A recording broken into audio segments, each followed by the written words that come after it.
Hello and welcome everybody to another episode of Small Talk with Shibby, my LCS post-game interview content. I'm here joined by Evil Geniuses mid laner Jojopyun. And Jojo, we are now 4 weeks into the LCS. We're concluded with week 4. We're on week 5. You guys are currently the number 1 team in the LCS, barring Cloud9's game later today. But if anything, you'll be tied for first.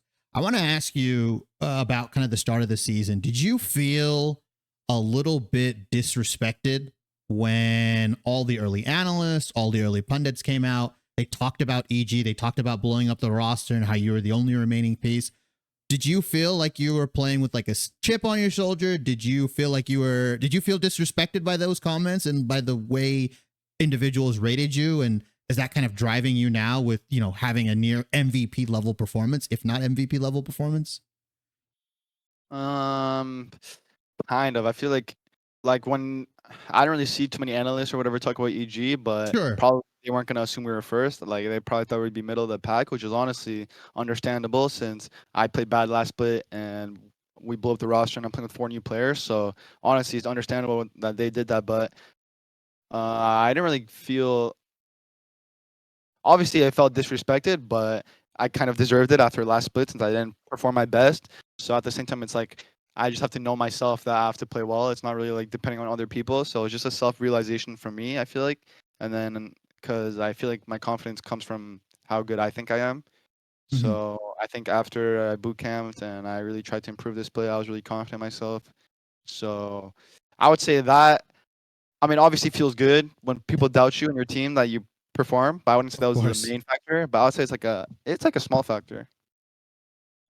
When the roster obviously blew up, all right, and all the other players got replaced, did you kind of take it upon yourself to kind of like be like, oh, this is my team now? Like, I'm the one that's going to be kind of, maybe more talkative, be more of a vocal leader, be somebody that takes a lot of resources. Like, what was your mentality like, after, hearing the news and getting these 4 players? Did you challenge yourself a little bit to be like, all right, I have to like kind of step up and be the leader of this team? Yeah, for sure. I mean, I had to really switch my mindset, I guess, and Mm-hmm. become like a leader and like the main voice of the team. And honestly, I was excited for it because I really like when I'm the shot caller. I'm just kind of in control of the game. I think that's when I play best. So yeah, I knew I had to switch, and I was excited to. You mentioned it a little bit, I believe yesterday, where you and Inspired both are players that, like to have control of the game, like to really, control what's happening and talk about what's happening. When Inspired left Rogue with Larson, he had a championship winning season, MVP level. Obviously, now Inspired left, and you're obviously having another MVP level performance. I think both of you guys as mid laners, you and Larson, seem to thrive when you guys have junglers that are maybe a little bit more, I guess, facilitating style for you. Do you prefer that style? Not that Inspired's a bad player or anything, but do you feel like both of you guys, like there were moments where you maybe had to play for jungle, whereas now you have Armao, who, yeah, has played Viego, but has been playing a lot more for the mid 2v2, has been playing to kind of facilitate you. Do you call for those resources? Do you feel like you're a better player when your jungler plays that style for you? I mean, it depends on the meta. Like if it's jungle meta and you play Of right now, course. you can't really do that, you know. So it just depends on the meta right now. It's not like Inspired was bad. He was very good at playing for bot lane when bot lane was the meta last split. Yes. Like he was very, very good for helping bot lane, and with Danny too. You know, I think helping Danny a lot because if you get him through laning phase, he'll just win every team play, right? So I wouldn't say he was like AFK jungling and all that. If it was jungle meta, then obviously he's very good at playing for himself and getting himself ahead. But if it's like bot lane meta or whatever is OP, you know, usually bot lane, we just play according to that. So I would say right now, bot lane and mid lane are strong, and jungle is not really too strong right now. So yeah. How do you feel about the mid lane pool at the moment in regards to the individuals that are playing, right?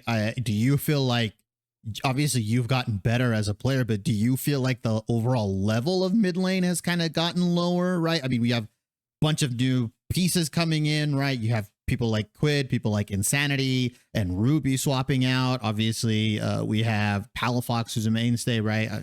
do you feel like the level of mids have gotten lower, or do you think that you've just improved your game so much that like kind of you and Emenes sit at the top? I think it's like me, Emenes, Gori at the top, and after that, kind of falls off a cliff. At least right now. A cliff? Yeah, it's like a pretty big drop. And I think Oh, it was like that last split, honestly, too. I wasn't playing too well last split, but I feel like the top 3 mids are pretty good in NA. Like, they're mhm. like the best in NA. And then after that, it's like kind of all the same, at least to me. Yeah.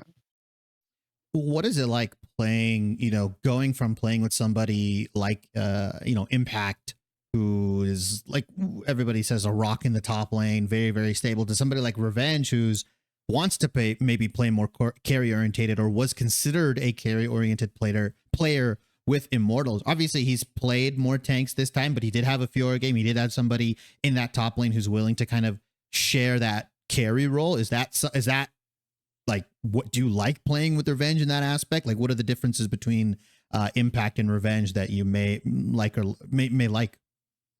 I think they're both good, but I Of think course. Impact, like, obviously he's known for his tanks, but I think his carry champions on like GP, NAR were really good too. I think it's like 2 different carry champions. Like, Revenge can play Fiora Jace, whereas Impact can carry on like NAR and GP and other champs. That's not. So they're both good, and I think they're both really strong laners, and they understand the game pretty well. So I wouldn't say it's too much of a difference. Like, it is a lot of a difference where Impact taught me a lot about the game outside of the game. Yeah. So I would say that's probably the biggest difference, and he would help me a lot when I was a rookie and I was making a lot of mistakes. He would kind of be like a coach, right? And he would just really help me try to like improve, which helped me a lot. So I would say that's the biggest difference for sure. It seems like the coaching staff on EG this time around, it feels like they're enabling the players a lot more in regards to draft. Do you feel that difference when it comes to like, how much priority you have in picking your champions? Do you have a lot of comp flexibility with that? Like, what is the relationship like right now? Because obviously you guys hired on some new coaches, hired on some new individuals. How does that relationship work, right? Do you feel like you have a lot of autonomy in the draft, or is it more of a 50-50 push and pull kind of thing? I would just say we have conversations, the coaches and the players, right? And we just talk, and everyone gives their opinions, and we just come to a conclusion what's best. I would say it's like a 50-50. Like, we're all talking and just we're just all open-minded and trying to see what's the best pick for all of us. So I wouldn't say there's like an autonomy in the draft. I think everyone is just talking and including their opinion, and then yeah. Final question here before I let you go, Jojo. Obviously, there's been a lot of talks, halfway through the season or 4 weeks in. Clearly, you're one of the front runner MVP candidates. Do you think you deserve MVP this season? If you were to keep up, obviously, the performance, do you think there's anybody close in contention with you that could earn that MVP spot? I think, I think other people might have some other individuals in mind. What do you think? I just lost to energy, so I can't say that right now. But if it was yesterday, then I would say for sure me. Or I think my team is playing very well too. But if you exclude EG, I'm not really sure who's MVP right now. I mean, I think Rich is playing well, but I don't know if he's MVP level. Um, and Berserker is obviously a very good player, so I think it's Yeah. Berserker Rid. Um, anyone else I can't really think of besides EG, I I think. mean, if those are the only people that come to mind, then those are the only people come to mind to you. Jojo, I appreciate you taking time out of your busy schedule. Do you have one final message to the EG fans that may be watching? Yeah, and thank you for watching. I mean, obviously it sucked losing to NRG today, but we're gonna bounce back. And I think a lot of mistakes we made, we're just gonna improve on it. I think it's really obvious mistakes we made, so I don't think it'll happen again. I mean, I guess it's good that it happened right now and not the playoffs. So, yeah.